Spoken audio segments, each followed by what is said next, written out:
নমস্কার। আজ আমি আপনাদের সাথে কোনো মিষ্টি মিষ্টি কথা বলতে আসিনি। আজ আমি এসেছি এক কঠিন সত্যের মুখোমুখি দাঁড় করাতে। কন্যা রাশির জাতক জাতিকারা আপনারা বুধের সন্তান।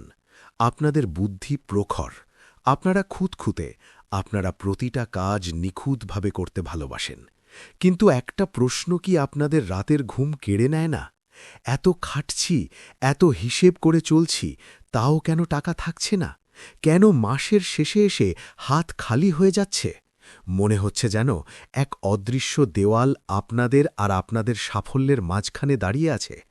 ২০২৬ সাল আসার আগে মহাকাশে এক বিশাল রদবদল হতে চলেছে। আর এই বদল আপনাদের জীবনের ৩টি বড় আর্থিক শত্রুকে জাগিয়ে তুলবে। আজ আমি সেই ৩ শত্রুর মুখোশ খুলে দেব। আজ কোনো লেকচার নয়, আজ হবে আপনার জীবনের প্রফেসি বা ভবিষ্যৎবাণী। আমি জানি আপনাদের মনের ভেতরে কি ঝড় চলছে। কন্যা রাশির মানুষরা বাইরে থেকে খুব শান্ত দেখায়, কিন্তু ভেতরে ভেতরে তারা প্রতিটা পয়সার হিসেব করে। আপনারা শুধু নিজের জন্য নয়, পরিবারের জন্য, ভবিষ্যতের জন্য একটা পাহাড় গড়তে চান। কিন্তু বারবার মনে হয় যখনই এক পা এগোচ্ছেন, ভাগ্য আপনাকে ২ পা পিছিয়ে দিচ্ছে। এই যে হাহাকার, এই যে অনিশ্চয়তা, এটা কিন্তু আপনার অযোগ্যতা নয়। এটা হলো গ্রহের সেই চাল যা আপনি বুঝতে পারছেন না। ২০২৬-এর আগে এই চালটা বুঝে নেওয়া আপনার জন্য বাঁচা মরার লড়াই। আমি চাই না আমার কোনো ভাই বা বোন ২০২৬-এ গিয়ে আর্থিক বিপর্যয়ের মুখে পড়ুক। তাই আজ এই আলোচনা একটু দীর্ঘ হবে, একটু গভীর হবে। ধৈর্য ধরে শুনুন, কারণ আপনার জীবনের মোড় ঘোরাতে পারে। আপনাদের প্রথম এবং সবচেয়ে ভয়ঙ্কর শত্রু এই মুহূর্তে লুকিয়ে আছে আপনাদের কুণ্ডলীর ষষ্ঠ ভাবে। ষষ্ঠ ভাব মানে কি? রোগ, ঋণার শত্রু। ২০২৬-এর শুরুতে যখন সূর্য এবং রাহু এই ষষ্ঠ ঘরে হাত মেলাবে, তখন তৈরি হবে এক বিষাক্ত যোগ। কন্যা রাশির জাতক জাতিকারা সাধারণত অন্যের ঝামেলায় জড়াতে চান না, কিন্তু এই সময় পরিস্থিতি আপনাকে বাধ্য করবে। হতে পারে অফিসের কোনো সহকর্মীর সাথে ঝামেলা বা কোনো আইনি বিবাদ, যা আপনার অজান্তেই আপনার দরজায় এসে দাঁড়াবে। আর এই আইনি ঝামেলা মানেই হল জলের মতো টাকা বেরিয়ে যাওয়া। সাবধান, এই সময় পরোপকার করতে গিয়ে কারো জামিনদার হবেন না বা কারো হয়ে সই করবেন না। আপনার ভালো মানুষই আপনার আর্থিক ধ্বংসের কারণ হতে পারে। জ্যোতিষের অঙ্কে রাহু হল ভ্রম বা মায়া। রাহু যখন ষষ্ঠে থাকে, সে আপনাকে মনে করাবে, আরে এই কেসটা তো আমি জিতে যাব, একটু টাকা ঢাললেই হবে। আর ঠিক এখানেই ফাঁদ। সূর্য আপনার ইগো বা অহংকারকে বাড়িয়ে দেবে। আপনি হয়তো জেদের বশে কোনো আইনি লড়াই লড়তে শুরু করবেন, আর দেখবেন আপনার জমানো সঞ্চয় উকিল আর কোর্টের চক্করে শেষ হয়ে যাচ্ছে। ২০২৬-এর আগে পর্যন্ত এই শত্রু আপনার স্বাস্থ্যের উপরও আঘাত হানতে পারে। হঠাৎ কোনো বড় অসুখ বা পুরনো কোনো ব্যাধি চাড়া দিয়ে উঠতে পারে, যা আপনার মেডিকেল ইন্স্যুরেন্সের বাইরে গিয়ে বড় খরচ করাবে। তাই শরীরকে অবহেলা করা মানেই কিন্তু আর্থিক ক্ষতি ডেকে আনা।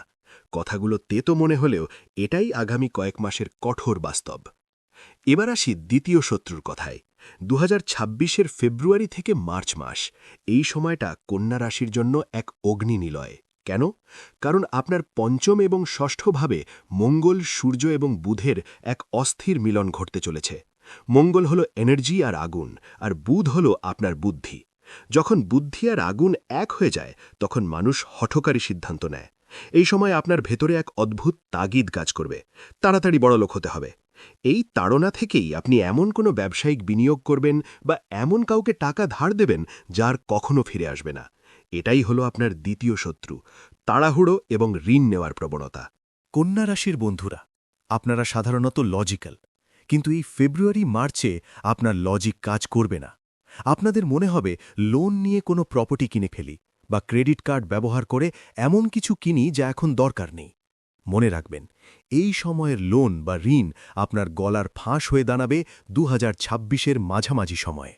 যারা শেয়ার মার্কেটে আছেন, তাদের জন্য বিশেষ সতর্কবার্তা: কোনো বড় টিপস বা ফাটকা ব্যবসার চক্করে নিজের ক্যাপিটাল হারাবেন না।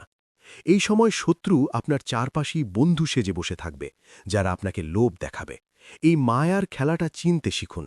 ২০২৬-এর আগে আপনার তিল তিল করে জমানো অর্থ রক্ষা করাটাই আপনার প্রধান ধর্ম। আপনার তৃতীয় শত্রুটি কোনো মানুষ নয়, সেটি একটি অবস্থান। আপনাদের দ্বাদশ ঘরে কেতুর অবস্থান। দ্বাদশ ঘর হল ব্যয়ের ঘর, মোক্ষের ঘর। কেতু এখানে থাকলে কি হয় জানেন? আপনার পকেটে যেন একটা অদৃশ্য ফুটো তৈরি হয়। টাকা আসবে, কিন্তু কোন দিক দিয়ে বেরিয়ে যাবে আপনি নিজেও বুঝতে পারবেন না। বিশেষ করে সেপ্টেম্বর মাস নাগাদ এই কেতু অত্যন্ত সক্রিয় হয়ে উঠবে। হঠাৎ মনে হবে খুব ভ্রমণ করতে ইচ্ছে করছে, বা আধ্যাত্মিক কোনো কাজে অনেক টাকা খরচ করে ফেললেন, অথবা এমন কোনো স্বাস্থ্য সংক্রান্ত খরচ আসবে যা আপনি প্ল্যান করেননি। কেতু মানেই হল বিচ্ছিন্নতা। সে আপনার থেকে আপনার সম্পদকে বিচ্ছিন্ন করার চেষ্টা করবে। দ্বাদশ ঘরে কেতু থাকলে সে আপনার ধনকে আপনার থেকে বিচ্ছিন্ন করার চেষ্টা করবে। কন্যা রাশির মানুষেরা সঞ্চয় করতে ভালোবাসেন, কিন্তু কেতু আপনাকে দিয়ে ভুল খাতে দান ধ্যান বা এমন কোনো গোপন খরচ করাবে যা আপনি কাউকে বলতেও পারবেন না। একে আমরা বলি ইনভিজিবল ড্রেন। সেপ্টেম্বর থেকে অক্টোবর পর্যন্ত এই কেতুর মায়া আপনাদের আচ্ছন্ন করে রাখতে পারে। অবৈধ কোনো বিনিয়োগ বা ট্যাক্স ফাঁকি দেবার কোনো শর্টকাট খুঁজবেন না, কারণ কেতু যখন দ্বাদশে থাকে তখন সে আপনার ভুলগুলোকে কর্তৃপক্ষের সামনে নিয়ে আসে। জরিমানার দায় আপনার সঞ্চয় শেষ হয়ে যাক, এটা আমি চাই না। তাই এই সময়টা অত্যন্ত সতর্ক থাকুন। প্রতিটা ট্রানজ্যাকশন দুবার করে চেক করুন। এতক্ষণ তো ভয়ের কথা বললাম, কিন্তু আমি আপনাদের শুরুতেই বলেছি আমি আপনাদের আশা দিতে এসেছি। তবে সেই আশা যা বাস্তবের মাটিতে দাঁড়িয়ে। এই ৩ শত্রুকে যদি আপনি ২০২৬-এর জুন পর্যন্ত আটকে রাখতে পারেন, তবে জুলাই মাস থেকে আপনার জীবন এক নতুন রূপ নেবে। কেন? কারণ দেবগুরু বৃহস্পতি তখন আপনাদের একাদশভাবে অর্থাৎ লাভের ঘরে প্রবেশ করবেন। কন্যা রাশির জীবনে তখন শুরু হবে আর্থিক বসন্ত। জুলাই থেকে ডিসেম্বর পর্যন্ত আপনার ইনকাম সোর্স বাড়বে। আপনি যদি চাকরিজীবী হন, তবে বড় কোনো বোনাস বা ইনক্রিমেন্ট আপনার অপেক্ষায় আছে। যারা নেটওয়ার্কিং বা ব্যবসার সাথে যুক্ত, তাদের জন্য নতুন নতুন লাভজনক ডিল আসবে। মনে রাখবেন, জুলাইয়ের এই সৌভাগ্য তারাই পাবে যারা তার আগের ৬ মাস নিজেদের রক্ষা করতে পেরেছে। বৃহস্পতি মানেই হল প্রসার, কিন্তু আপনার পাত্র যদি আগেই ফুটো হয়ে যায়, তবে অমৃত দিয়ে কি হবে? অক্টোবর-নভেম্বর মাসে আপনার দ্বিতীয় ঘরের সূর্য, বুধ এবং শুক্রের এক অপূর্ব যোগ তৈরি হবে। এটা হলো সেই সময় যখন আপনি আপনার হারানো সম্পদ ফিরে পাবেন। আপনার পারিবারিক ব্যবসা বা সোনাদানার বিনিয়োগ থেকে বড় লাভ আসবে। ২০২৬ সাল আপনাদের জন্য টাকার পাহাড় হতে পারে, যদি আপনারা এই ৩ শত্রুকে চিনে নিয়ে লড়াইটা করতে পারেন। ভাগ্য কেবল দেখার জন্য নয়, ভাগ্যকে বদলানোর জন্যও কিছু কর্ম করতে হয়। কন্যা রাশির জাতক জাতিকা হিসেবে আপনাদের জন্য আমি ৩টি অব্যর্থ প্রতিকার বলে দিচ্ছি। প্রথমত, প্রতি বুধবার সবুজ মুগ ডাল কোনো অনাথ আশ্রমে বা গরিব মানুষকে দান করুন। বুধকে শক্তিশালী করলে আপনার আর্থিক শত্রু আপনার বুদ্ধির কাছে হার মানবে। দ্বিতীয়ত, কেতুর নেতিবাচক প্রভাব কাটাতে প্রতিদিন সন্ধেবেলা কুকুরকে রুটি বা বিস্কুট খাওয়ান। এটা আপনার দ্বাদশ ঘরে অশুভ ব্যয়কে আটকে দেবে। তৃতীয়ত, প্রতিদিন সকালে স্নান সেরে ওং গাং গণপতায়ে নমঃ ১০৮ বার জপ করুন। গণেশজি বিঘ্ননাশক, তিনি আপনার ওপর থেকে সূর্য রাহুর বিষাক্ত ছায়া সরিয়ে দেবেন। রত্ন ধারণের ক্ষেত্রে আপনারা একটি ভালো মানের পান্না ধারণ করতে পারেন, তবে অবশ্যই আগে কুণ্ডলী বিচার করিয়ে নেবেন। আর হ্যাঁ, আপনাদের শুভ রং হল সবুজ এবং ক্রিম। গুরুত্বপূর্ণ কোনো মিটিং বা ইনভেস্টমেন্টের কাজে গেলে এই রঙের পোশাক ব্যবহার করুন। এই ছোট ছোট পরিবর্তনগুলো আপনার চারপাশে এক পজিটিভ এনার্জি তৈরি করবে, যা আপনার শত্রুদের আপনার থেকে দূরে রাখবে। আমি জানি আপনাদের অনেকের পরিস্থিতি হয়তো অনেক বেশি জটিল। হয়তো আপনি এই মুহূর্তে ঋণের জালে জড়িয়ে আছেন, অথবা আপনার টাকা কেউ মেরে দিয়েছে। ভয় পাবেন না। গ্রহের ফের যেমন আপনাকে নিচে নামাতে পারে, তেমনি গ্রহের সঠিক অবস্থান আপনাকে শিখরে বসাতে পারে। আপনারা যারা কন্যা রাশি, তারা লড়াই করতে জানেন। আপনাদের বুদ্ধি আপনাদের সবচেয়ে বড় অস্ত্র। আজ রাতে একবার শান্ত হয়ে বসুন, আপনার খরচের হিসেবগুলো ডায়েরিতে লিখুন। দেখুন কোথায় ভুল হচ্ছে। সেই ভুলগুলো শুধরে নেবার ক্ষমতা ঈশ্বর আপনাকে দিয়েছেন। আপনারা একা নন, আমি সব সময় আপনাদের পাশে আছি। জ্যোতিষগুলো জাদু নয়, এটা জীবনের ম্যাপ, আর ম্যাপটা চিনে নিলে পথ চলা অনেক সহজ হয়। ২০২৬ সাল আপনার জন্য অপেক্ষা করছে এক নতুন দিগন্ত নিয়ে।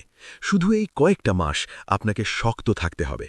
মনে রাখবেন, সমুদ্র যখন উত্তাল হয় তখন জাহাজ ডুবিয়ে দেবার চেষ্টা করে, কিন্তু দক্ষ ক্যাপ্টেনই জানে কিভাবে ঢেউয়ের ওপর দিয়ে জাহাজ চালিয়ে নিয়ে যেতে হয়। আপনাকে সেই দক্ষ ক্যাপ্টেন হতে হবে। মকর রাশির বন্ধুরা, কন্যা রাশি, আপনারা কি তৈরি এই পরিবর্তনের জন্যে? কমেন্টে আমাকে জানান আপনাদের জীবনের সবচেয়ে বড় চ্যালেঞ্জ এই মুহূর্তে কি। আমি চেষ্টা করব আপনাদের উত্তর দেওয়ার। আপনাদের এক একটা কমেন্ট আমাকে রিসার্চ করতে আরও সাহস দেয়। আর হ্যাঁ, যারা জানতে চান প্রতিদিনের শুভ সময় বা বিশেষ টোটকা, তারা দেরি করবেন না। আমাদের সাথে জয়েন করতে এই হোয়াটসঅ্যাপ চ্যানেলে জয়েন করতে ভুলবেন না। ভিডিও ডেসক্রিপশনে আর পিন কমেন্টের লিঙ্ক দেওয়া রয়েছে। ভালো থাকবেন, শান্তিতে থাকবেন। আপনার প্রতিটি স্বপ্ন যেন 2026 সালে বাস্তবে রূপ নেয়।